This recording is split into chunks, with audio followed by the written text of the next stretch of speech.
तोता ना खाता है ना पीता है। एक पहेलिए को तोते में बड़ी ही दिलचस्पी थी। वह उन्हें पकड़ता, सिखाता और तोते के शौकीन लोगों को ऊंचे दामों में बेच देता था। एक बार एक बहुत ही सुंदर तोता उसके हाथ लगा। उसने उस तोते को अच्छी अच्छी बातें सिखाईं, उसे तरह तरह से बोलना सिखाया और उसे लेकर अकबर के दरबार में पहुंचा। दरबार में बहेलिये ने तोते से पूछा, बताओ ये किसका दरबार है? तोता बोला, यह जहां पनाह अकबर का दरबार है। यह सुनकर अकबर बड़े ही खुश हुए।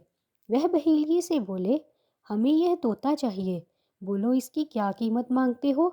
बहेलिया बोला, जहां पनाह सब कुछ आपका है, आप जो दें वही मुझे मंजूर है।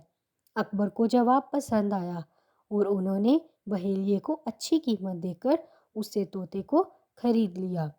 महाराजा अकबर ने तोते के रहने के लिए बहुत खास इंतजाम किए। उन्होंने उस तोते को बहुत ही खास सुरक्षा के बीच रखा और रखवालों को हिदायत दी कि इस तोते को कुछ नहीं होना चाहिए। यदि किसी ने भी मुझे इसकी मौत की खबर दी तो उसे फांसी पर लटका दिया जाएगा। अब उस तोते का बड़ा ही ख्याल रखा जाने लगा, मगर विडंबना देखिए कि वह तोता कुछ ही दिनों बाद मर गया। अब उसकी सूचना महाराज को कौन दे? रखवाले बड़े परेशान थे।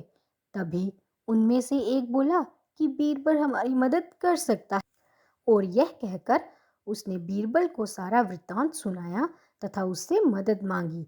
बीरबल ने एक क्षण कुछ सोचा और फिर रखवाले से बोला, ठीक है, तुम घर जाओ, महाराज को सूचना मैं दूंगा। बीरबल अगले दिन दरबार में पहुंचे और अकबर से कहा, हुजूर, आपका तोता? अकबर ने पूछा, हाँ हाँ, क्या हुआ मेरे तोते को? बीरबल ने फिर डरते डरते कहा, आपका तोता जहां पना। हाँ हाँ, बोलो बीरबल, क्या हुआ तोते को? महाराज, आपका तोता। बीरबल बोला, अरे खुदा के लिए कुछ तो कहो बीरबल, मेरे तोते को क्या हुआ?